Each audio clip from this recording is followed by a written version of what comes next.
નમસ્કાર દર્શક મિત્રો, હું અશોક પરમાર સહયોગ દ્વારા પ્રસ્તુત ન્યૂઝ 20 ગુજરાતીમાં આપ સૌ દર્શક મિત્રોનું હાર્દિક સ્વાગત કરું છું। જોઈએ આજના મુખ્ય સમાચારો। જૂનાગઢ મહાનગરપાલિકા દ્વારા ફૂટપાથ ઉપર અને ખુલ્લી જગ્યાઓ ઉપર આશ્રય લેતા લોકોને આશ્રય ગૃહમાં આશરો આપવા માટે એક ખાસ નાઇટ ડ્રાઈવની ઝુંબેશ કાર્યરત કરવામાં આવી હતી। જૂનાગઢ શહેરમાં ફૂટપાથ ઉપર અને ખુલ્લી જગ્યાઓ પર આશરો લેતા ઘર વિહોણા અને જરૂરિયાતમંદ લોકો માટે મહાનગરપાલિકા દ્વારા 4 જેટલા આશ્રયગૃહ કાર્યરત કરવામાં આવ્યા છે, જેમાં જરૂરિયાતમંદ લોકો દ્વારા આશ્રય સ્થળમાં આશ્રય લેવા માટે મહાનગરપાલિકાના કમિશનર ડોક્ટર ઓમ પ્રકાશની સૂચના અને નાયબ કમિશનરના માર્ગદર્શન હેઠળ પંડિત દીનદયાળ અંત્યોદય યોજના અંતર્ગત યુડીસી શાખા દ્વારા સ્પેશિયલ નાઇટ ડ્રાઈવ હાથ ધરવામાં આવી હતી, જેમાં ફૂટપાથ ઉપર ખુલ્લી જગ્યાઓ પર સૂતા મજૂરો, ભિક્ષુકોને જરૂરિયાતમંદ લોકોને સમજૂતી કરી આશ્રય સ્થાનો પર આશરો લેવા માટે મહાનગરપાલિકાની ટીમ જરૂર પડે ત્યાં પોલીસ વિભાગને સાથે રાખીને પણ ઝુંબેશ હાથ ધરવામાં આવેલી હતી। ઘર વિહોણા અને જરૂરિયાતમંદ લોકોને આશ્રયસ્થાન સુધી પહોંચાડવામાં મદદરૂપ બનવા માટે સૌ શહેરીજનોને મહાનગરપાલિકા દ્વારા અપીલ કરવામાં આવે છે, જે અંતર્ગત શહેરીજનોને ઘર વિહોણાના જરૂરિયાતમંદ લોકો માલુમ પડે તો મહાનગરપાલિકા દ્વારા સંચાલિત આશ્રય સ્થાન બીજો માળ, સોરઠ ભવન, ગાંધી ચોક પાસે અને નરસિંહ મહેતા ચોરા પાસે આવેલા આશ્રય સ્થાનના મેનેજર દ્વારા સંપર્ક કરવામાં જણાવવામાં આવ્યું છે। જૂનાગઢ જિલ્લા પોલીસ દ્વારા પોલીસને શારીરિક અને માનસિક તણાવ મુક્ત કરવા માટે સાસણ મુકામે ડિટોક્સ કાર્યક્રમનું આયોજન કરવામાં આવ્યું। આજના સમયમાં તણાવ એ જાણે કે માનવ જીવનની વાસ્તવિકતા બનતી જાય છે, ત્યારે ખાસ કરીને અહિંસક સેવા પૂરી પાડતા પોલીસ વિભાગ પોતાની જાત માટે સમય કાઢી ન શકનારા પોલીસ અધિકારીઓ અને જવાનોને ખૂબ જ તણાવમાં રહેતા હોય છે। કામનું ભારણ, તહેવારોના બંદોબસ્ત, ગુનાખોરી અટકાવવા દિવસ રાત અને રાત્રિની ફરજો, વીવીઆઈપી બંદોબસ્ત અને કાયદાની વ્યવસ્થા જાળવવા માટે પોલીસ વિભાગમાં પોલીસ જવાનોને લઈ સિનિયર અધિકારીઓ સુધી સતત શારીરિક અને માનસિક તણાવમાં રહેતા હોય છે। અનિયમિત દૈનિક કામના કલાકો અને વ્યસ્તના કારણે અનિયમિત જીવનશૈલી અને પોલીસ વિભાગની ફરજની વાસ્તવિકતા હોય છે, ત્યારે પોતાના શારીરિક અને માનસિક વ્યવસાય ઈચ્છવા છતાં પણ પોલીસ કાળજી લઈ શકતા નથી। આ બાબતને ધ્યાનમાં લઈ જૂનાગઢ પોલીસ દ્વારા એક નવતર પ્રયોગ કરવામાં આવ્યો હતો, જેના ભાગરૂપે સાસણ મુકામે નરમ્ય અને પ્રાકૃતિક વાતાવરણમાં 14, 15 અને 16 ડિસેમ્બર દરમિયાન ડિટોક્સ કાર્યક્રમનું આયોજન કરવામાં આવ્યું હતું। આ કાર્યક્રમમાં વિશેષ રીતે પોલીસ અધિકારીઓ અને જવાનો માનસિક અને શારીરિક સ્વસ્થ મજબૂત બને, તણાવ મુક્ત બને તેના પ્રકારનું પ્રાકૃતિક વાતાવરણમાં આર્ટ ઓફ લિવિંગ સંસ્થાના મદદથી યોગ અને ધ્યાન પણ કરવામાં આવ્યું હતું। જૂનાગઢ વિભાગના આઈજી નિલેશ જાંજવાડિયાના માર્ગદર્શન હેઠળ જિલ્લા પોલીસ વડા હર્ષદ મહેતાની ઉપસ્થિતિમાં કુલ 20 અધિકારીઓ અને 80 જવાનો મળી કુલ 100 પોલીસ કર્મીઓને નિવાસી શિબિરનું આયોજન કરવામાં આવ્યું હતું।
સામાન્ય રીતે પોલીસ દૈનિક પોતાના રૂટીનમાંથી સમય કાઢી શકતી હોતી નથી પોતાના શારીરિક અને માનસિક સ્વાસ્થ્ય માટે। આસપાસમાં અરજદારોની જે નકારાત્મક દરરોજની ઘટનાઓના કારણે પોલીસની એક થોટ પેટર્ન નેગેટિવિટી આવી જતી હોય છે એમાં વિચારવામાં, એને બ્રેક કરવા માટે સંપૂર્ણ રીતે કોઈ એક જ જગ્યાએ રહી અને એ પોતે પોતાનું સ્વાસ્થ્ય સુધારી શકે એ માટેનું એક ડિટોક્સ પ્રોગ્રામનું આયોજન કરેલું. 20 અધિકારી અને 80 જેટલા પોલીસ, કુલ 100 લોકો માટે આર્ટ ઓફ લિવિંગની મદદથી રેસિડેન્શિયલ ત્યાં સાસણમાં રહી અને તમામ પોલીસ એક પ્રવૃત્તિ દ્વારા, ટીમ ગેમ દ્વારા અને સાથે રહી અને મેડિટેશન, ધ્યાન વગેરે દ્વારા પોલીસ છે એ પોતાના દૈનિક સ્વાસ્થ્યમાંથી ડિટોક્સ થઈ શકે, શારીરિક માનસિક તણાવમાંથી મુક્ત થઈ શકે, આ માટેનો આ એક પ્રયોગ અહીંયા જૂનાગઢ પોલીસ દ્વારા કરવામાં આવેલો. જૂનાગઢ જિલ્લાના વિસાવદર તાલુકાના સત્તાધારના મહંત વિજય બાપુ સામે આક્ષેપો કર્યા હતા, ત્યારે સત્તાધારમાં સાધુ સંતોની બેઠક મળી. હમણાં કેટલાક દિવસથી ચાલી રહ્યો હતો વિવાદ, જેના પગલે બેઠકમાં સત્તાધારના મુકામે ધર્મસભા થાય તો નવાઈ નહીં તેવી પણ ચર્ચા કરવામાં આવી હતી. જૂનાગઢ જિલ્લાના વિસાવદર તાલુકાના સત્તાધારના મહંત વિજય બાપુ સામે તેમના જ મોટાભાઈએ આક્ષેપો કર્યા હતા અને સત્તાધારના મહંત વિજય બાપુ ઉપર વ્યભિચાર અને પૈસાની લેતી દેતીના આક્ષેપો કર્યા હતા. ત્યારે વિજય બાપુના સમર્થનમાં સત્તાધાર મુકામે સંતોની બેઠક મળી હતી અને આ બેઠકમાં વિજય બાપુના સમર્થનમાં મળી હતી. તેમાં તમામ સાધુ સંતોએ વિજય બાપુને ટેકો જાહેર કર્યો હતો અને ડીજી વણઝારાએ કાયદાકીય પગલાં લેવા માટે પણ ચીમકી ઉચ્ચારી હતી. આ તકે જૂનાગઢ ભારતી આશ્રમના મહાદેવ ભારતી બાપુ, ચકાચક બાપુ, ચલાણાના વલ્લભ બાપુ, ગઢડા સ્વામીના મંદિર એસપી સ્વામી તેમજ દુધરેજથી રામબાપુ વગેરે સાધુ સંતો તેમજ ગુર્જર કડિયા સમાજના લોકો, પૂર્વ ડીજીપી અને વણઝારા બધા ઉપસ્થિત રહ્યા હતા. આજે સનાતન ધર્મના સંતો અલગ અલગ સંપ્રદાયના અહીંયા ઉપસ્થિત થયા. સત્તાધારની બાપુની સમાધિ ઉપર અને વિજયદાસ બાપુને મળ્યા અને અહીંયા એવું નક્કી કરવામાં આવ્યું કે બહુ જ ખોટી રીતે કોઈ પણ પ્રકારના આધાર પુરાવા વગર આ આક્ષેપો કરવામાં આવ્યા છે. એટલે સંતોના માધ્યમથી આનો સુખદ અંત આવી જશે, સુખદ સમાધાન કરવામાં આવશે અને સુખદ સમાધાન નહીં થશે તો પછી આ વિષય એવો છે કે આનાથી બદનક્ષી થાય છે તો બદનક્ષીનો ગુનો પણ દાખલ કરી શકાય અને બદનક્ષીનો દાવો પણ દાખલ થઈ શકે. આજરોજ સત્તાધાર મુકામે આપણા ગુજરાતના સમસ્ત અખાડા અને દેહાંત જગ્યાના સંતો પધારી પૂજ્ય બાપુ અને સત્તાધાર ધામને આશ્વાસન રૂપે અને આશીર્વાદ રૂપે અહીંયા પધારી અને બધા જ સંતોએ એક સુરે બાપુને આશ્વાસન આપેલ છે અને કહેલ છે કે બાપુ ગમે ત્યારે ધર્મસ્થાનો ઉપર આવો કોઈ પણ બનાવ બને ત્યારે અમે તમારી સાથે છીએ અથવા તો હરેક સંસ્થાની સાથે છીએ, આવો સાધુ સંતોના આશીર્વાદ છે. નંબર 2 કે આ જે કાંઈ વિવાદ ચાલી રહ્યો છે એ બાબતમાં જે સંતોએ ચર્ચા કરી છે તો બધા જ સંતોને એવું કહેવું છે કે જેમ બને એમ વહેલી તકે આનું નિવારણ થાય અને સુખદ અંત આવશે એવી બધા જ સંતોની અપેક્ષા અને આશીર્વાદ સાથે આજરોજ સત્તાધાર મુકામે આ રીતે બધા સંતોના આશીર્વાદ પ્રાપ્ત થયા છે અને બધા જ સંતો વિદાય લઈ અને પોતપોતાના સ્થાને પધારે છે. જય આપા. આપનું નામ? મારું નામ લાલજીભાઈ છગનભાઈ મકવાણા, મહુવા, શ્રી ગુજરાત ક્ષત્રિય કડિયા સમાજ પ્રમુખ શ્રી મહુવા. આજે સત્તાધારમાં જે તર્ક વિતર્ક અને મીડિયાના માધ્યમથી લોકો સુધી પ્રચાર ચાલે છે એને સત્ય જાણવા માટેથી સૌરાષ્ટ્ર અને ગુજરાતની સંતોની ટીમ બધી સત્તાધાર અહીંયા આવી હતી. વિજય બાપુને મળ્યા છીએ, સત્ય શું છે સત્યને બહાર લાવવા માટે થઈ અને પ્રયાસો કરીએ છીએ અને સત્ય ટૂંક સમયમાં લોકો વચ્ચેને આપની સમક્ષ મૂકીશું. જી બાપુ, શું ચર્ચા થઈ આજે? ચર્ચા સત્ય કઈ દિશામાં છે અને ક્યાં છે એ ચર્ચા થઈ છે અને સત્ય સંતોના માધ્યમથી થોડા સમયમાં આપની સમક્ષ મૂકીશું. જી.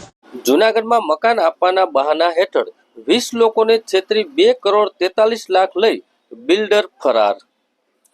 જૂનાગઢમાં પૂજન ઇન્ફ્રાસ્ટ્રક્ચરનો બિલ્ડર મનીષ કાર્યરત શહેરમાં ચોબારી રોડ પર મૂકેલા પ્રોજેક્ટમાં પ્લોટ અને મકાન આપવાના બહાને 20 લોકોને છેતરીને 2,43,00,000 લઈ ફરાર થઈ જતા પોલીસે 2 વ્યક્તિઓ સામે ગુનો નોંધી તપાસ હાથ ધરી છે. જૂનાગઢના વેપારી મનીષ મોહનલાલ કારિયા તેમજ સંજય ભંડારી નામના 2 વ્યક્તિઓએ વર્ષોથી બાંધકામનો ધંધો બતાવી વેચતા હોવાનું કહી જૂનાગઢના મધુરમ વિસ્તારમાં બાલાજી હેરિટેજમાં રહેતા 65 વર્ષ રમાબેન મહેતા નામના વૃદ્ધ તેમજ ગ્રાહકોની ટેમ્પલેટ બતાવી બાંધકામ સહિતના ફોટા બતાવીને દિવ્ય ભાસ્કર દ્વારા એવોર્ડ મળ્યા હોવાના પણ ફોટા બતાવી શ્રેષ્ઠ મકાન આપવાનો વિશ્વાસ મૂકી અને મૂનલાઇટ પ્રોજેક્ટમાં મકાન અને પ્લોટ ફાળવવા બદલામાં 2,43 લાખ જેટલી રકમ અલગ અલગ વ્યક્તિઓ પાસેથી લીધી અને રૂપિયા પરત નહીં આપી ઓફિસ તથા મોબાઈલ બંધ કરી નાખ્યા છે અને જેથી આવી જ ગ્રાહકોએ જુનાગઢ બી ડિવિઝનમાં ફરિયાદ નોંધાવતા પોલીસે મનીષ કારિયા અને સંજય ભંડારી સામે છેતરપિંડી અને વિશ્વાસઘાતનો ગુનો નોંધ્યો છે. સંજય ભંડારીએ વ્યાજ સહિત રકમ આપવાનું વચન આપ્યું હતું અને ગ્રાહકોએ મકાન સમયસર આપવાની વાત પણ કરી હતી, પરંતુ આ બંને વ્યક્તિઓએ ગ્રાહકોની લોન નહીં લેવી પડે અને તમારા જ પૈસાના વ્યાજમાં તમારા મકાનમાં પૈસા ચૂકવી જવા પડશે તેમજ મકાન મફતમાં મળી જશે તેવા પ્રલોભન આપ્યા હતા. આ અંગે ડીવાયએસપી હિતેશ જાંદલિયાએ જણાવ્યું હતું કે મનીષ કારિયા અને સંજય ભંડારી સાથે છેતરપિંડી અને વિશ્વાસઘાતનો ગુનો નોંધી તપાસ શરૂ કરવામાં આવી છે. હાલ બી ડિવિઝનના એલસીબી એસઓજીની ટીમ આરોપીના મોબાઈલ ટ્રેક કરીને બંને આરોપીને ઝડપી પાડવા ચક્રો ગતિમાન કર્યા છે.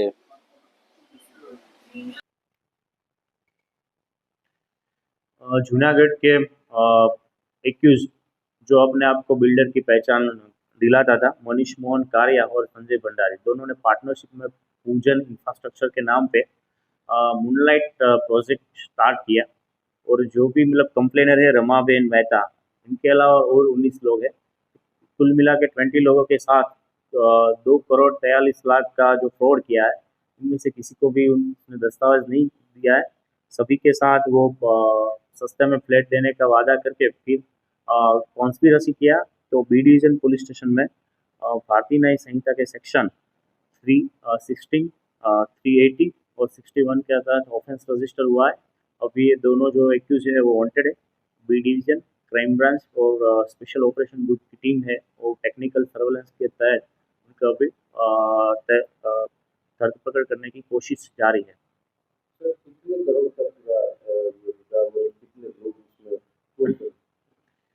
इसमें जो मनीष कारिया और संजय भंडारी ने जो मूनलाइट प्रोजेक्ट था, तो कंप्लेनर जो है उनके साथ 35 लाख का और बाकी के 19 लोग हैं उनका 2,08,00,000, कुल मिला के 2,43 लाख, यानी कि बहुत ज़्यादा रकम का है फ्रॉड किया है.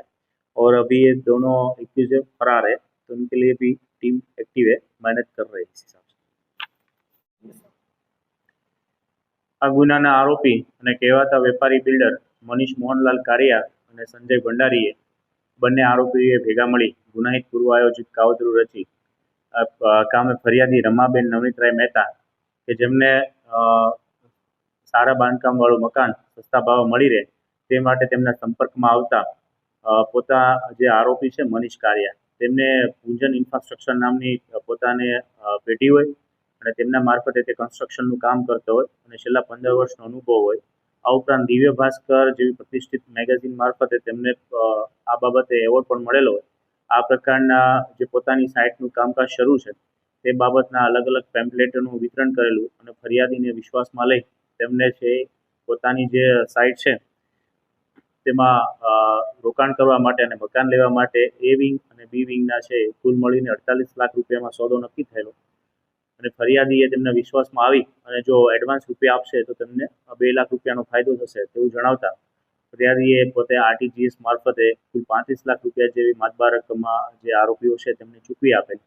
ત્યારબાદ પણ બાકીના રૂપિયાની ઉઘરાણી અવારનવાર કરવામાં આવેલી, પરંતુ ફરિયાદીને તેના પર વિશ્વાસ ના આવતા આ બાબતે વિગતવાર આગળ જતા આ જે મનીષ કારિયા અને અન્ય તેનો પાર્ટનર છે સંજય ભંડારી, આ બંને ફરિયાદીને સાથે છેતરપિંડી કરી અને પોતે જે રૂપિયા રોકેલા તે લઈ અને પોતાના મોબાઈલ નંબર બંધ કરી અને નાસી ગયેલા. આ બાબતે ફરિયાદીએ વધુ તપાસ કરતા અન્ય લોકો સાથે પણ આ પ્રકારે છેતરપિંડી થયેલી હકીકત સામે આવતા બી ડિવિઝન પોલીસ સ્ટેશનમાં ભારતીય ન્યાય સંહિતાની કલમ 316, 318(2) અને 61(2) મુજબ છે ગુનો દાખલ કરવામાં આવેલો છે, જેમાં ફરિયાદી સાથે કુલ 35 લાખ અને ફરિયાદી સિવાયના અન્ય 19 જેટલા લોકો સાથે કુલ 2,03,00,000, કુલ મળીને 2,43,00,000 જેટલી રકમનું છે એમને છેતરપિંડી અને ગુનાહિત કાવતરું કરી વિશ્વાસઘાત કરેલો, જે બાબતે છે ગુનો દાખલ કરવામાં આવેલો છે. હાલ આરોપીઓ બંને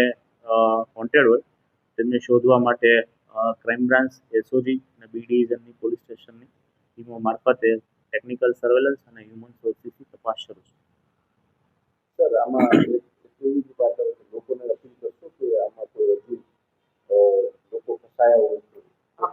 તો આપણા માધ્યમથી જુનાગઢ શહેર કે જિલ્લાના અન્ય લોકોને પણ અપીલ કરું છું કે આ જે મનીષ કારિયા પોતાના મૂનલાઇટ કરીને જે પ્રોજેક્ટ હતો તેમાં કુલ ફરિયાદી અને અન્ય 19 એટલે કુલ મળીને 20 લોકો સાથે જે છેતરપિંડી કરી છે. આ સિવાયના અન્ય લોકો પણ હોઈ શકે. તો એમાં આપણી પાસે પણ જો આ પ્રકારે કોઈ ડીજી બ્લોકના નામે કે અન્ય કોઈ આ ફ્લેટ સસ્તા ભાવે આપવાના નામે છેતરપિંડી કરી હોય અને રૂપિયા પડાવીને દસ્તાવેજ ના કરી આપ્યા હોય તો બી ડિવિઝન પોલીસ સ્ટેશનનો સંપર્ક કરો, જેથી કરી આરોપીને વધુમાં વધુ પુરાવા ભેગા કરી અને નામદાર કોર્ટમાં રજૂ કરી શકાય.